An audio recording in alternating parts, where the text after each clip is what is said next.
Good afternoon, everyone. Before starting, I will take a pause and thank the organizers of Drone Expo and Dr. Pranay Kumar and Mr. Kaul for giving me this opportunity to speak on the topic future regulation of drone policy in India. So, I'm absolutely delighted to be the part of this Drone Expo before the august presence of people who are from the different facets of drone industry, which includes drone experts, manufacturers, and people who are the pioneers of drone industry. So before going ahead with my discussion, I would like to ask everyone a question that why do we require law or regulation? What is law? What does law do? And the fundamental premise of law. If anyone can answer me that question.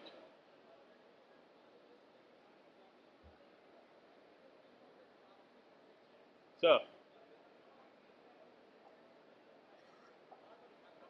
utter chaos. Yes, yes. That is one aspect. Anyone else?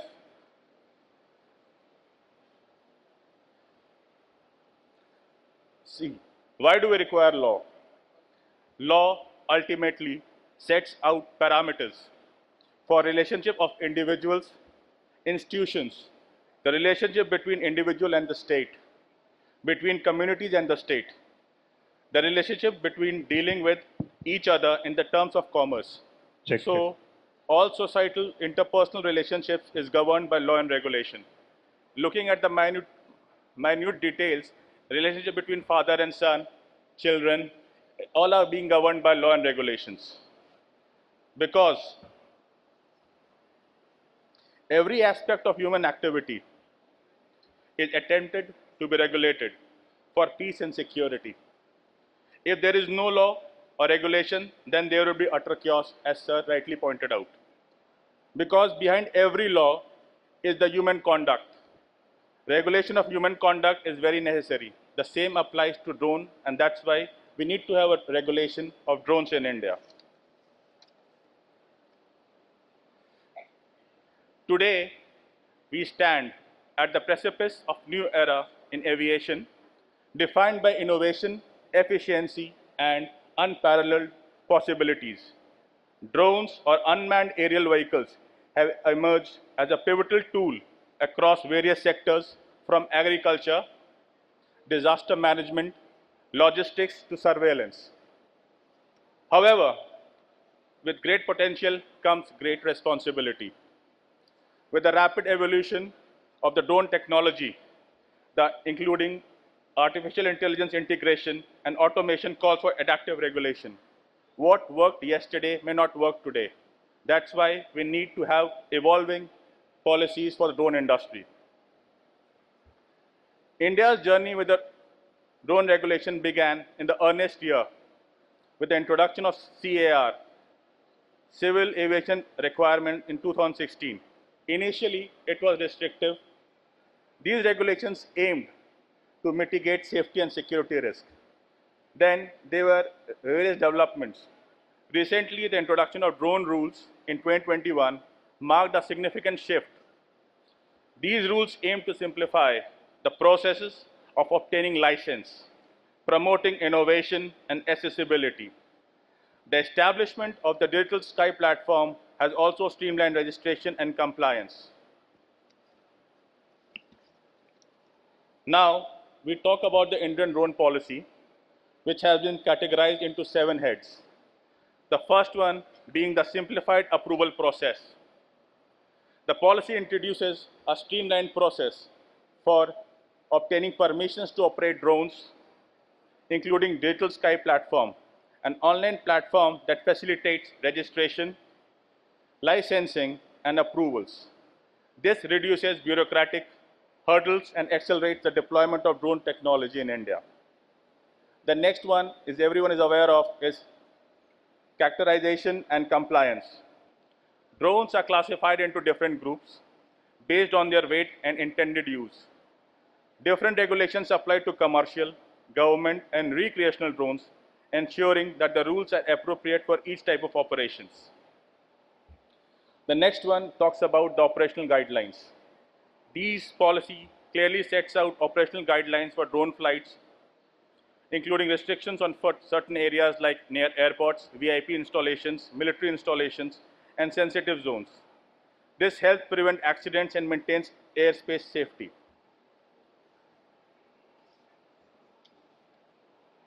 Then moving on to the fourth one is safety and security. Emphasis is placed on safety measures such as mandatory drone operator training, certification, and adherence to the technical standards. The policy includes provision for geofencing to prevent drones from entering restricted areas for real-time tracking to monitor compliance. It's very important. Then what has been the talk of the town is the data privacy, which I heard there were a lot of prolific speakers. They have mentioned all these. The policy addresses concerns related to data privacy, mandates that drone operators ensure protection of personal data captured during flights. This is crucial in maintaining public trust and addressing privacy policies. And another feature is innovation and growth. The policy addresses concerns related to data privacy, mandates the crucial in maintaining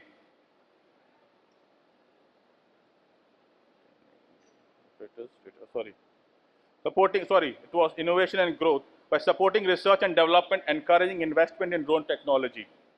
The policy aims to foster innovation. This is the growth of, it also supports the growth of new industries and services, such as agriculture, logistics, and surveillance, and the last part being requirement of remote pilot license and maintenance checks.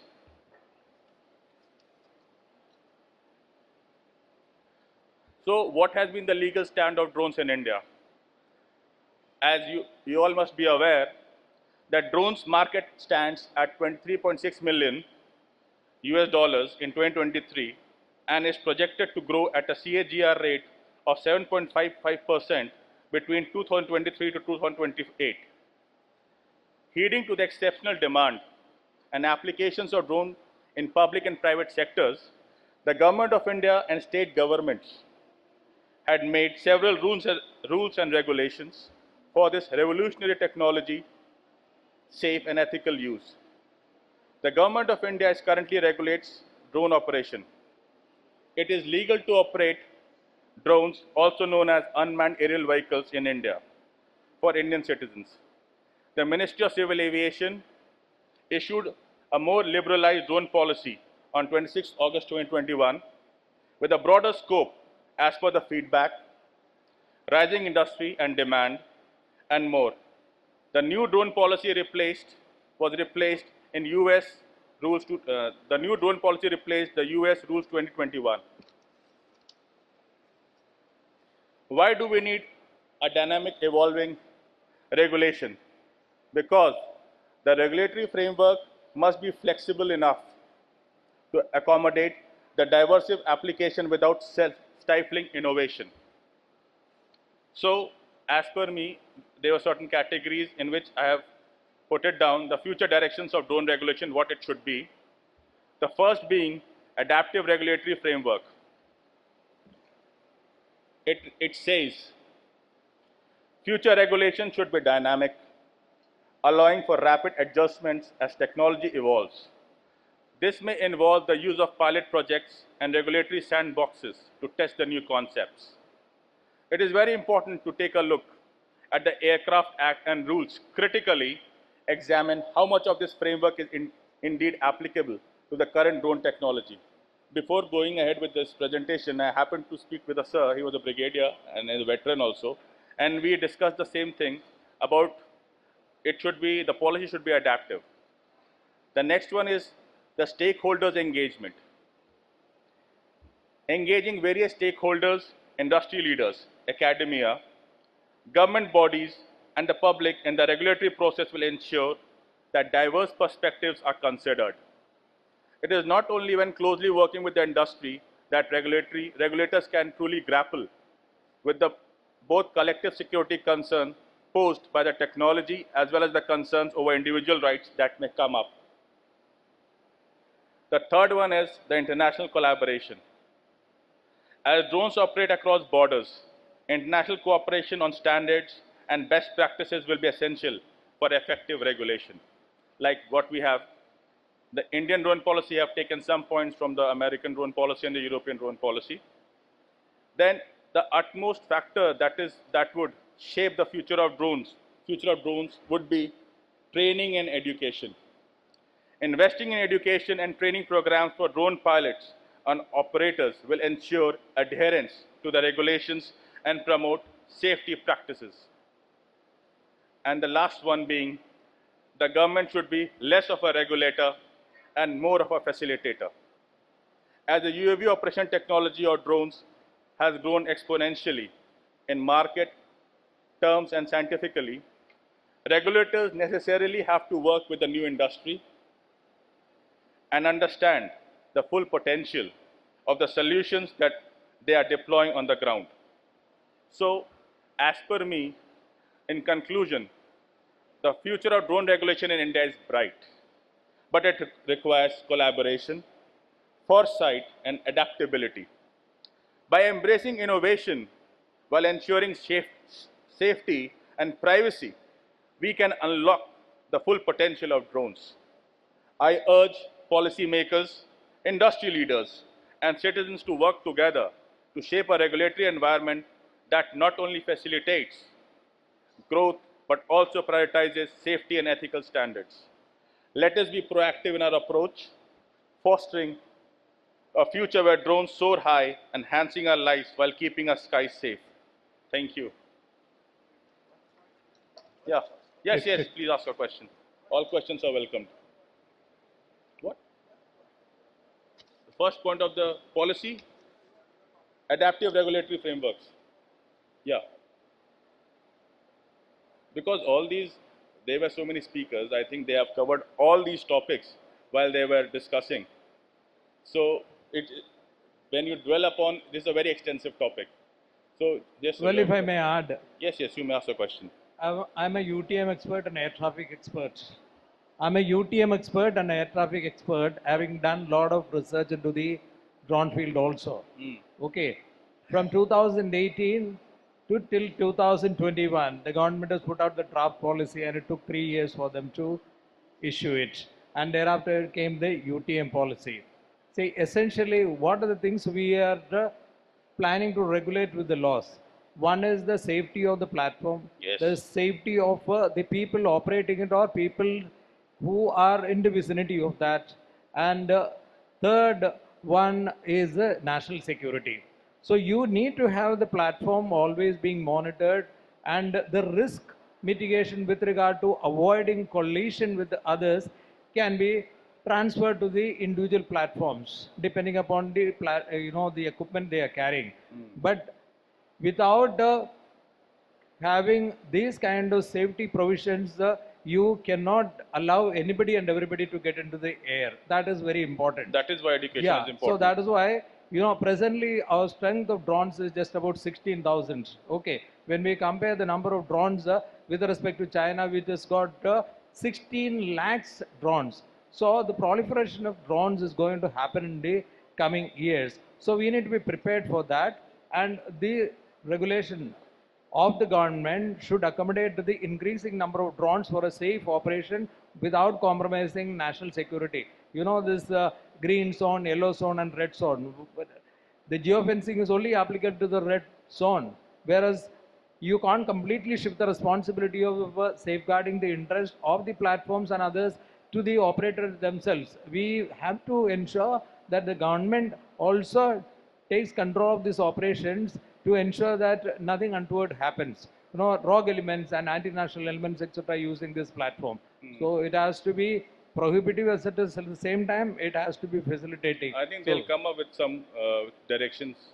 Anyway, we are in the process of writing something which I'll send it to the government you should also. Definitely write to the government. Yes. See, these are only nothing concrete has come up. The government is going to take time. I think with time and with experience, they'll draft something which is very important. No, they have also brought out two more you know, CAS now in CR 2020, rules. the CAS they have brought out in The new drone 2023. rules have come Yes, in, and the yes, yes, amendment rules have also come in. already come up. So it is an evolutionary process and it will happen. Yeah, it's a very dynamic Yeah, field. yes, yes. Thank you. Thanks, sir.